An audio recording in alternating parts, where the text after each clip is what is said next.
দক্ষিণ এশিয়ায় ফের আঘাত হেনেছে করোনা ভাইরাস। ছড়িয়ে পড়ছে দ্রুতই। মরণঘাতী এ ভাইরাসে ভারতের বিভিন্ন রাজ্যে এ পর্যন্ত 7 জনের মৃত্যুর খবর পাওয়া গেছে। আক্রান্তের সংখ্যাও বাড়ছে দ্রুত। এখন পর্যন্ত দেশটিতে প্রায় 3000 মানুষ এ ভাইরাসে আক্রান্ত হয়েছে। এর মধ্যে দক্ষিণের রাজ্য কেরালায় আক্রান্তের সংখ্যা সবচেয়ে বেশি। এরপরই রয়েছে মহারাষ্ট্র ও দিল্লি। দেশটির সরকারি হিসাব অনুযায়ী গত 4 দিনের মধ্যে আক্রান্তের সংখ্যা দ্রুত বেড়েছে।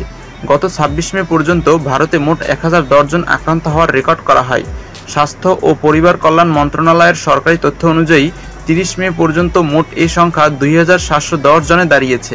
কেরালায় 1147 জন, মহারাষ্ট্রে 424 জন, দিল্লিতে 294 জন এবং গুজরাটে 223 জনের আক্রান্তের খবর পাওয়া গেছে।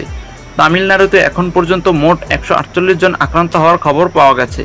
এ সময় কর্ণাটক ও পশ্চিমবঙ্গে আক্রান্তের সংখ্যা যথাক্রমে 148 ও 116 জন।